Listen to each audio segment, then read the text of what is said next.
আসসালামু আলাইকুম। প্রাথমিক বিদ্যালয় 23-24 অর্থবছরের জুলাই থেকে ডিসেম্বর এই 6 মাসের উপবৃত্তির চাহিদা অপশনটি উন্মুক্ত করা হয়েছে। আজ 15 তারিখ থেকে শুরু হয়ে 18 তারিখে শেষ হবে।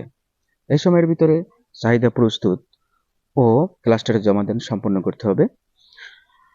তো এ পর্যায়ে চট্টগ্রাম, সিলেট, বরিশাল ও খুলনা বিভাগের জন্য 15 তারিখ থেকে 18 তারিখ পর্যন্ত সময় দেওয়া হয়েছে। এর ভিতরে চাহিদা প্রস্তুত করে ক্লাস্টারে জমাদান করতে হবে।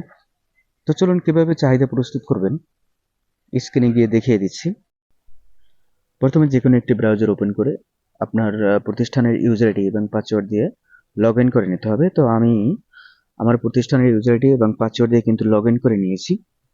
এখন আমাদের যেহেতু শুধু চাহিদা প্রস্তুত করতে হবে, তাই থ্রি ডট অপশনে ক্লিক করব আমরা।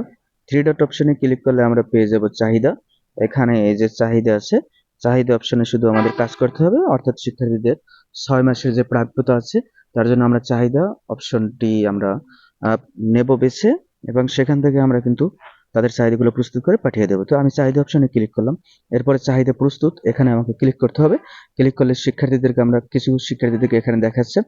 আপনি চাইলে এই যে শ্রেণী নির্বাচন, এখান থেকে শ্রেণী ওয়াইজ, এই যে শ্রেণী নির্বাচন, শ্রেণী ওয়াইজ কিন্তু আপনি চাহিদা প্রস্তুত করে ক্লাস্টার জমাদান করতে পারবেন। এই যে এখানে কিন্তু আপনি শ্রেণী সিলেক্ট করতে পারবেন। তো আমি শ্রেণী সিলেক্ট করছি না, শুধুমাত্র আমি একটা দেখাবো। এখানে রয়েছে দেখুন, এই যে ঘর রয়েছে, এই ঘরগুলো রয়েছে। আমি যদি এখানে যদি শুধু একটা ঘরে টিকমার্ক করে দিই তাহলে সবগুলো কিন্তু সিলেক্ট হয়ে যাবে। আর আমি যদি টিকমার্ক উঠিয়ে ফেলি তাহলে কিন্তু একটাও থাকবে না। তো আমি যদি শুধু একটার পাঠাবো, একটির জন্য আমি চাহিদা প্রস্তুত করব। তো এর জন্য প্রথমে আমি মুরসালিনীকে নিয়েছি। এরপর দেখুন এখানে রয়েছে নতুন একটি অপশন যুক্ত আছে, প্রাপ্যতা নেই। যদি আপনি কোনো শিক্ষার্থীকে আহ, যদি উপবৃত্তি দিতে না চান, অর্থাৎ সে যদি কোনো ওই যে উপবৃত্তির জন্য কোয়ালিফাই না হয়, তাহলে কিন্তু আপনি তাকে এই ঘরে টিকমার্ক করে দিবেন। এই ঘরে যদি টিকমার্ক করে দেন তাহলে কিন্তু আর তার মাসগুলো সিলেক্ট করতে হবে না, এবং সে কিন্তু আর উপবৃত্তি পাচ্ছে না। তো যেহেতু আমি মুরসালিনকে উপবৃত্তি দেব, তাই আমি তার ঘরগুলো আমি পূরণ করে নিচ্ছি। তার যে 6টি ঘর 6 মাস আমি তাকে পূরণ করে দিয়েছি। এরপরে আমাদের নিচের দিকে রয়েছে সংরক্ষণ। এই যে সংরক্ষণ অপশন রয়েছে, এখানে আমরা ক্লিক করব। এরপরে এই ইন্টারফেসটি পাবেন, চাহিদা প্রস্তুত।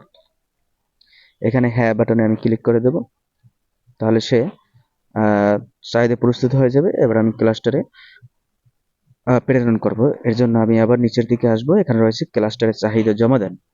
এখানে যদি আমি ক্লিক করি তাহলে আমি দেখতে পাবো যে মুরসালিনের যে আমি চাহিদা প্রস্তুত করেছিলাম সে কিন্তু চলে আসছে। এখানে এই যে 6 মাসের কিন্তু তার সিলেক্ট করা আছে, অর্থাৎ 6 মাসের চাহিদা কিন্তু তার প্রস্তুত হয়ে গেছে।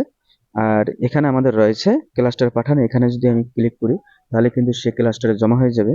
আর এখানে রয়েছে সংশোধন অথবা সংশোধন পূর্বক পুনরায় উপস্থাপন, অর্থাৎ আপনি চাইলে এটাকে এখানে এই বাটনে এখানে ক্লিক করে কিন্তু আপনি সংশোধন করতে পারবেন। তারপরে কিন্তু পুনরায় আবার ক্লাস্টারে আপনি জমাদান করতে পারবেন। তো আমি সরাসরি তাকে ক্লাস্টারে পাঠিয়ে দিচ্ছি, আমি তার কোনো কিছু সংশোধন করব না, ক্লাস্টারে জমাদান দিয়ে দিলাম। এরপরে আমি ক্লাস্টারে জমা দিতে ইচ্ছুক কিনা, আমি হ্যাঁ যেহেতু ইচ্ছুক তাই আমি হ্যাঁ বাটনে ক্লিক করব। সে কিন্তু এখানে এখন আর নেই, সে ক্লাস্টারে কিন্তু এখন জমা হয়ে গেছে।